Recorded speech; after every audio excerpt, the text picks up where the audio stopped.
This clip is brought to you by SaveWithConrad.com.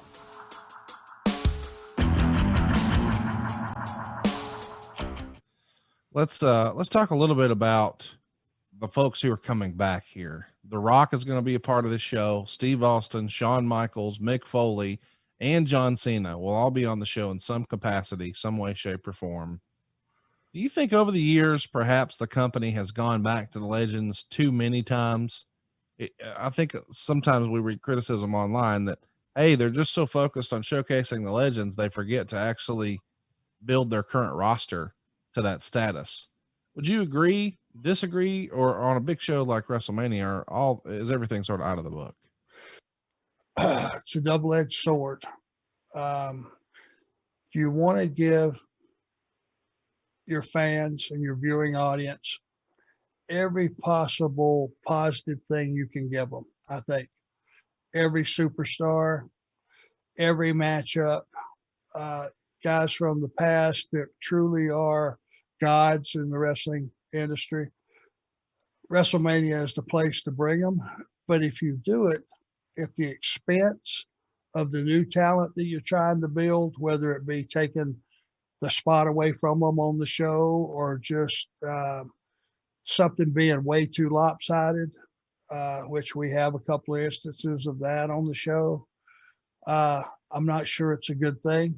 I'm a little bit, a double-edged sword on that.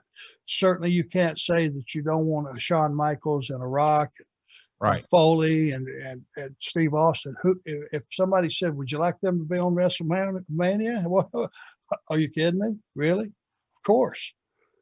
But then you got to break it down and figure out what they're going to be doing. And is it going to make them bigger stars than when they walked in the door that night? And is it going to be better for the show? A lot of things to, as you would say, unpack there. So there's a short build to WrestleMania. We had a new event here called Roadblock, which is a network event. I don't guess this is really like a traditional pay-per-view, but I guess we still call them that. But we're very much in the network era. It's main evented by Triple H defeating Dean Ambrose to retain the WWE title that he won at the Royal Rumble.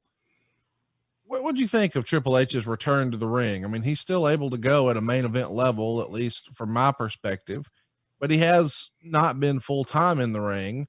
But around Mania season, it felt like he'd knock the dust off and get back going again. What do you think of that?